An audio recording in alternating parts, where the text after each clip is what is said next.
Texas Coliseum in Waco, Texas. Waco, I think, yeah. We're going to get called out for being British again. Definitely.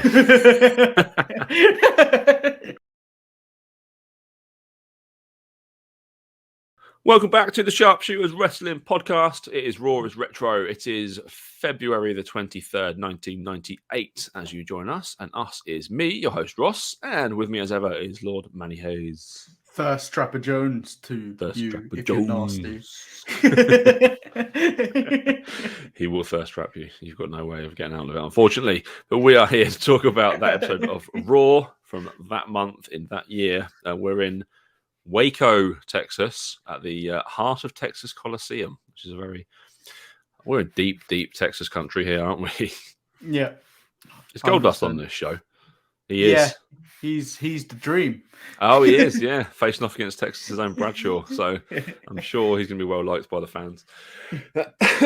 We open the show, though, with a tag team championship. The Outlaws taking on the Legion of Doom. Random. Just out of nowhere. Tag team title match to open the show.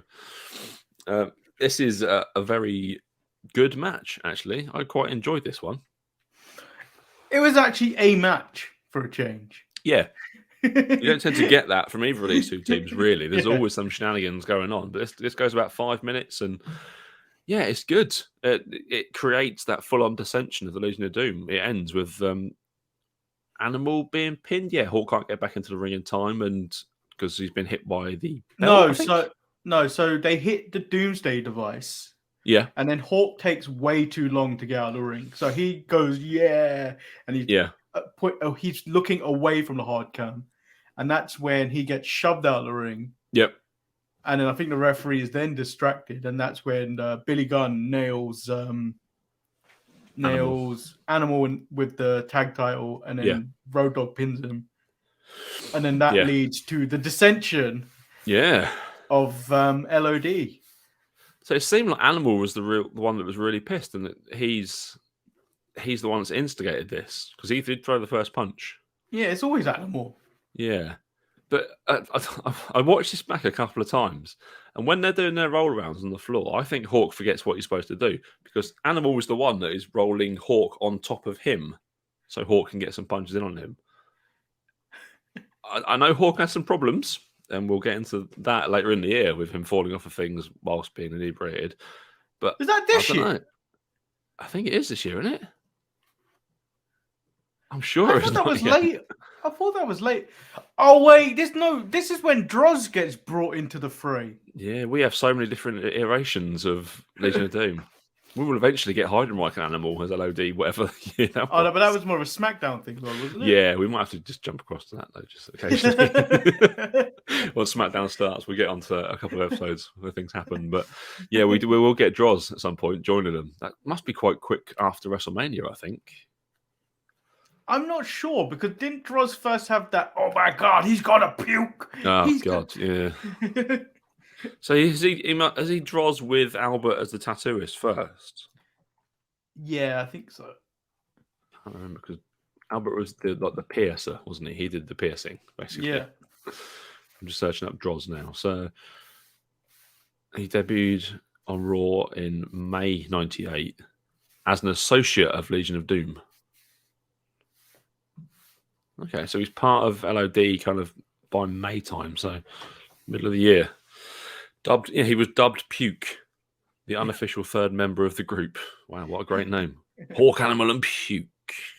The Legion of Doom. What a rush. So yeah, that is going to... what a rush indeed. So that will lead to, later on this year, because Hawk falls off. Droz pushed him off the Titantron. Which I don't know when that month is, but we will get to that at some point. Brilliant. Yeah. We have the post-match stuff. Fans are electric for it, to be honest. They're really, really hot crowd all the way through this. Texas is probably a good place to go. Yeah. Western. It's never kind of thought of, I suppose, along with like New York and Philly, but it's a pretty hot crowd. That takes us to Shamrock versus Jarrett. It's not for the belt, is it? It's just a chance for Shamrock to show what he can do against a good wrestler. Again, a really good match. We're getting longer and longer matches every week. Yeah, I was think this almost is 6 minutes. Lead up to WrestleMania. This is Shamrock. They have a pretty decent match, and then Cornette now KOs Jeff Jarrett with the tennis racket. Of course he does. And then Shamrock gets a ankle lock for the win, doesn't he? Yeah, and then it looked like it's almost the end of the NWA already because Jarrett says maybe it's time he and Cornette go their separate ways. It's over. It's a really over. good 4-week run that they had. It's a night of breakups. Yeah. I mean, he's literally just bought NWA back and they've already gone. Like, brilliant. We come back to the locker rooms where Lawler wants a word with Animal. Really weird seeing Animal just stood there facing the wall with like Bradshaw sat there with his chaps on and someone else was the other side just looking at Animal like, oh God, what the fuck's he going to do? And then yelling. Like irrationally yelling when someone just asked him a rational question. Yeah, you thought you guys were brothers. What's happened out there? And Animal just screams in Lawler's face for about 30 seconds before Hawk just runs through the door and jumps over Lawler. Lawler gets squished between the Road Warriors. And they have a little fight for a bit, and then Bradshaw just leaps on top of them and kind of pulls Hawk off him. And we'll see more of that again in a bit. I always like little glimpses back into the locker room, but this just made me feel awkward. Like Bradshaw was just sat there in his pants with his chaps on. Like he didn't know this was about to happen. Yeah, exactly. Next up, we get the DOA, Skull 8 Ball and Chains taking on Truth Commission of Recon, Sniper, and Kurgan. Fucking hell, it's hard to say. With the Jackal, obviously. Oh, jeez. I feel like watching these is like this is the worst part of these Raws for you is when the Truth Commission are around. It's the Jackal. Yeah, he's so bad. It's so difficult watching the Jackal. Yeah, it's so difficult watching this match. All 6 men just can't wrestle. It's so bad. Just 4 minutes of just fucking rubbish. It's just kick, punch, kick, punch, kick, punch. And then the finisher, which the Truth Commission win. Great, well done. But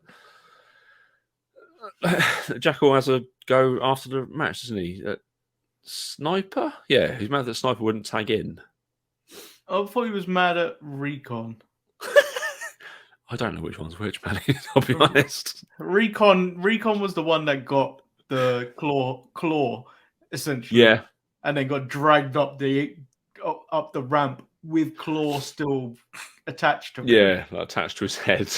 And then Sniper's like cowering before the Jackal. Yeah. Weird. All of DX are apparently in Sean's house in San Antonio. I wonder if Sean's flown them out there. Cutting a promo around the pool table, which was incredibly cool. Yeah. Yeah, Michaels is not happy with Austin for attacking China, but she took his best shot and she's still going strong, which I like that. They are building China up really well here. Yeah. It's going to be interesting to watch her kind of rise and then obviously the descent around WrestleMania 17 time. They're in there. They know that all the enemies will be at Raw next week, and they're about to break some Nielsen records on the road to WrestleMania, or a DX-rated WrestleMania. Yeah, X-rated. Yeah. Sonny's on her way to the ring to be the ring announcer because Taka's here, so Sonny must be here as well. Taka versus Barry Windham in a slightly uneven arseless chaps. Wrestling in a lot of chaps in 98. A lot of chaps in 98. Sean wears chaps as well, but not quite as graphically as these because he wears tights underneath. Cornette's on commentary, and he obviously makes his usual racist jokes. He's just as bad as Lawler, to be fair. Yeah. Just as bad. Kane shows up and ruins the match, doesn't he? Well, the match was kind of over. Taka was making Taka wasn't defending himself. No. The match should have been stopped anyway. Yeah, the mercy rule should have come into effect at this point. But then everyone bolts except Taka, who's laying motionless on the ground, and then meets a further demise by the hands of Kane. Yeah. I mean, it looked impressive. The chokeslam was brilliant. Like, he's a strong boy, but to pick up someone like Taka, who's not going to weigh very much, just holds him up in the air for a little bit, and then just absolutely thunders him to the ground. Really good. Yeah. But I don't know. It didn't. I know Kane's a heel and all, but Taka's already beaten up. Like, beat up to someone from the NWA, you would have got cheered really well. And then Paul Bearer says they're challenging Austin to meet Kane next week. Nice. Never a feud that really worked, that for me. Kane and Austin. No. Styles didn't match at all. Even that first blood match they had was really weird. Back in the day. Yeah. I think they tried to almost kind of rush the belt onto Kane, it felt like. Yeah, and then he had it for one night. Yeah. Whoops, that was a mistake. Get that back off him quickly. Michael Cole tries to get a word with Hawk. Hawk just completely ignores him. Is it Michael Cole? No, it's Kevin Kelly, wasn't it? Yeah, it was Kevin Kelly. One of those two interchangeable lads at this point. Hawk just completely ignores him and walks out wearing all black. So we've now got a bad Hawk in all black. The do-rag and everything. I honestly thought he was one of the disciples of Apocalypse. He probably got onto a bike outside, to be fair. I could not tell the difference.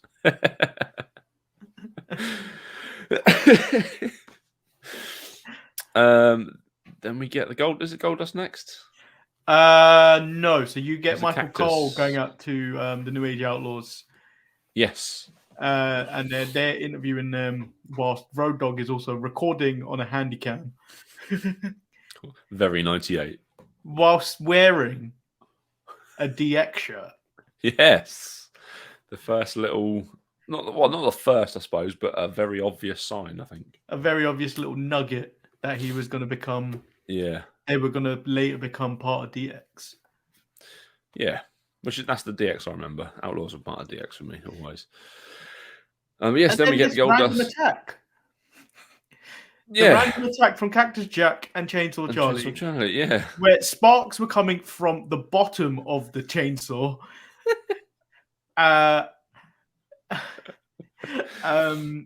What else happened in this? Chainsaw Charlie opens the door. He opens the door, and then instead of actually getting Road Dogg, he gets the side of the car. I was like, what are you doing? You've got Road Dogg right there. These are two absolute terrifying buffoons, these two, aren't they? Yeah. Cactus smashes it up a little bit with his wide bat, and Charlie cuts through the roof of the car with his chainsaw. And the car just peels away. Then we get Goldust doing an impression of the American Dream. Dusty Dust. Quite good, Dusty Dust. We watch a little clip, don't we, like of Dusty's greatest WWF bits, which, I mean, it was terrible in WWF, really. Yeah, but everyone remembers that. Yeah. That's the worst time of his career, and that's what he's famous for. Only real WCW and NWA diehards will remember Dusty Rhodes for the great matches he had with Flair and everyone else. Yeah. I remember this bullshit. Yeah, I'm perfectly honest. This is the American Dream for me. This is Dusty Rhodes. He wears polka dots and he has a little black manager who's got a little. She's awful. I can't remember what her name was. What was her name? Sapphire. That was it. It was Dream and Sapphire against Macho and Sherry. Yeah, Sherry. Yeah. God Almighty. Yeah, that's the Dusty Rhodes I remember. 100%. Not one of the greatest of all time. No, that guy in the polka dots. But we get Goldust versus Bradshaw next. Goldust is dressed up as Dusty. It looks great. It looks really good. I like that he got on the mic as well. It's like, don't you know who I am? When I get back in there, you're gonna let me kick your ass. He's very good. I think he was just having a lot of fun this week anyway. It's a bit dark some weeks, but this was quite fun. I like the idea that padding stuff under his singlet as well to make him look fatter as well. Very good. It ends with a clothesline from hell. That was one of the better ones of that time. Yeah. Because that one didn't even take a proper run up or anything. No, that one literal standing clothesline from hell. Takes Goldust off his feet. Overall, a fairly terrible match for wrestling point of view, but I quite enjoyed it. It was quite fun. Yeah. Then we get Feel the Glow, Steve Blackman. Taking on The Rock. That's what he is now for me. I always liked Steve Blackman until last week, and I realised that he was literally Naomi 22 years ago. Yeah, you'll fall back in love with him when he combines his talents with Al Snow and they become head cheese. It's all about Al Snow, I think. But yeah, taking on The Rock. Again, The Rock makes his way slightly delayed behind the rest of the Nation of Domination down to the ring. But The Rock just looks like money. Like, he's as buff as he will be as this iteration of The Rock before he really inflates himself to be the current Rock. But he just looks like a star. He is the next star right there. What happens in the match? Blackman wins, doesn't he? Because D'Lo throws in the nunchucks. No, yeah. Instead of handing Rock the nunchucks, he throws them over him. Oh God, I love the NOD. They're so rubbish, but so much fun. This is all with Farouk Lee getting on the apron numerous times. Yeah. And The Rock actually getting me furious with him again, demanding he come in the ring. And this is the first incarnation of the dam. Yeah. Yeah, Farouk is on his way to becoming full-on Ron Simmons dam at this point. Yeah. I am looking forward to seeing the Acolytes, though, and the APA. Yeah. That would be good. That type of wrestling, there's just two big guys who just beat the shit out of people. It's always fun to watch. And some of their backstage bits were always fun. Yeah. Rock confronts D'Lo, doesn't he, after the match? He then throws Farouk under the bus. Yeah, he told me basically.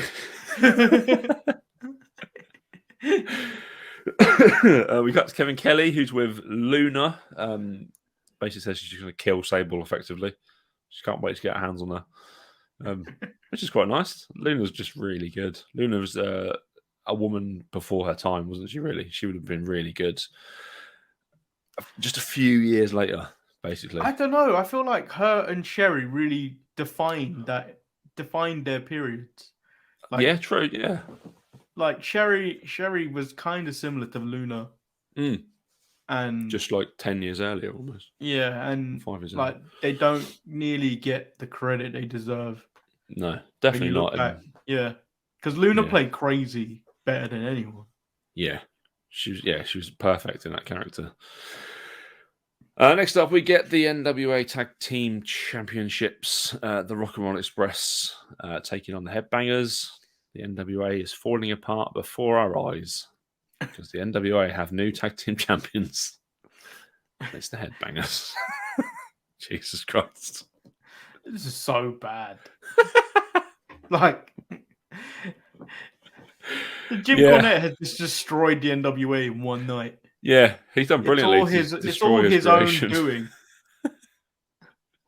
I did like that Slaughter dismissed, what was his face? The NWA ref. Tommy Young. I've got the name in front of me. I'm not trying to seem like I'm intelligent or anything.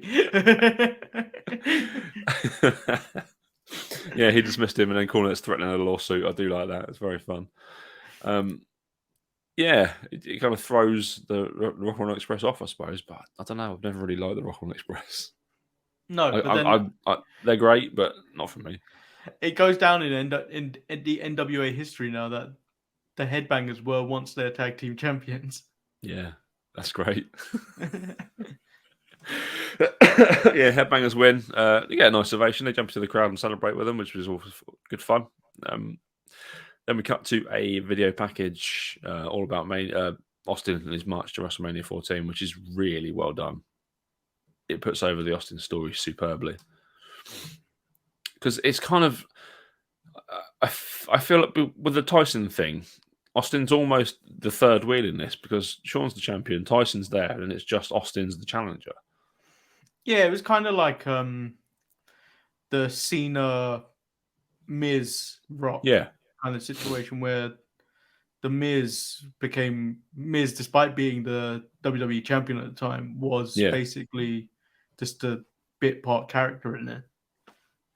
And they're overshadowing Austin, but he ends up the biggest star out of the whole thing. So what they did for Austin worked incredibly. Yeah, I suppose kind of the slow playing of it, the build he's had is really good, and this package highlights a lot of it as well. Our main event is a European Championship match between Mark Mero with Sable taking on Owen Hart, the champion. The crowd are very thrilled to see Sable, so Mark sends her back straight away. I do love Mark Mero. I'm really enjoying watching him because he's playing his gimmick. Yeah, he's really getting he's bordering getting crazier and crazier every week. Yeah, it's like he's on the almost with Goldust and levels of like just madness. Yeah, really good match though. I thought he's had a really really good match. Yeah, Mero can go, can't he? Yeah, the thing is, everyone back then could, mostly, with exception to the Truth Commission. But then this is largely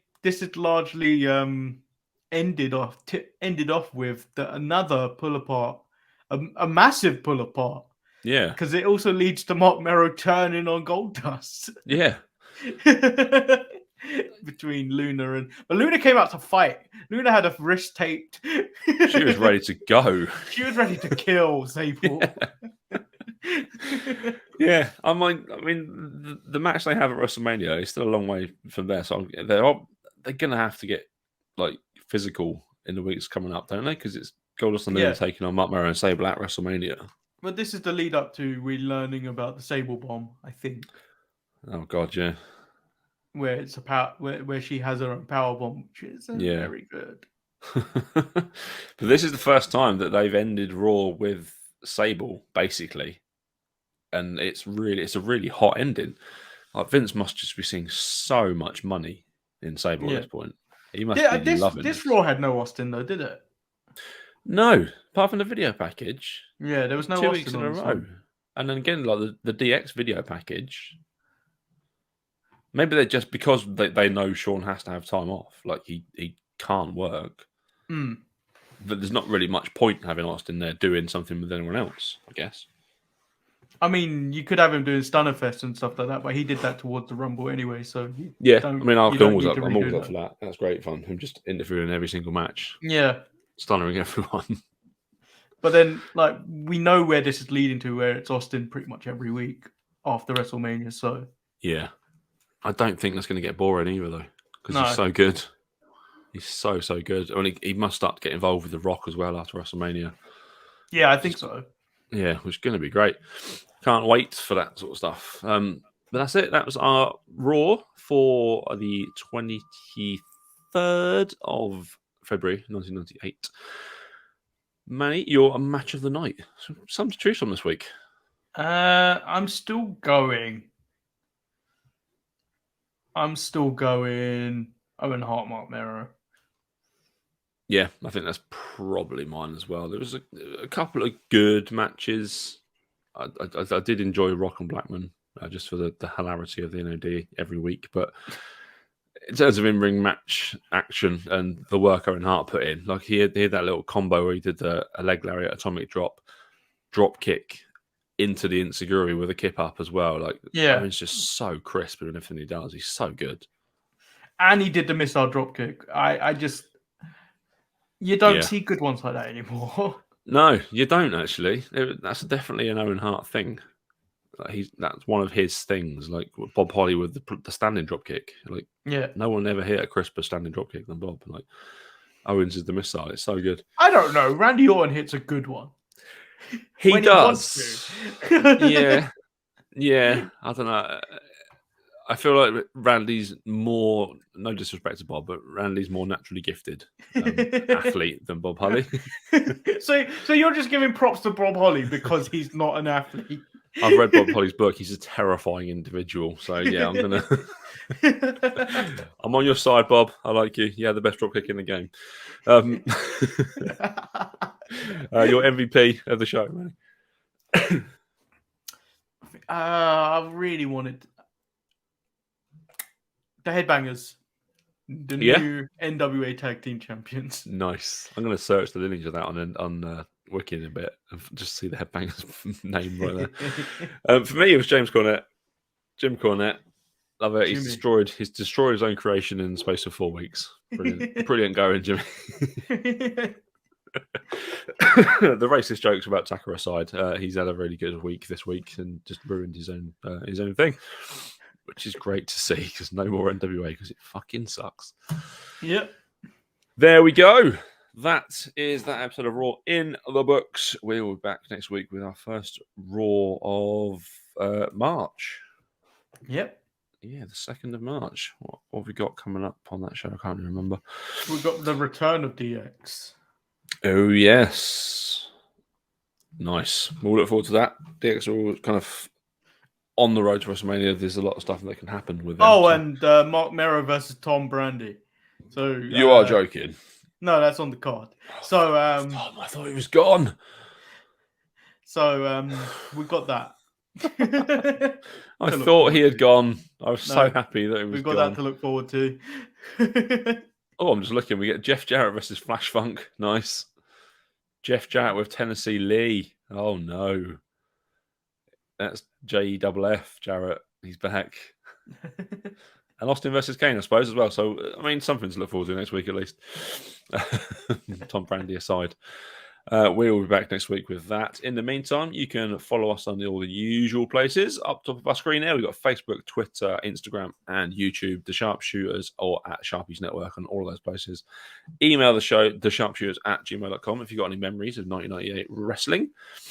If you want us to pop over to Nitro, see what's happening over there, we can do that. If you've got anything you kind of want us to watch, I'm sure we can fit it into the schedule at some point to watch any sort of special requests.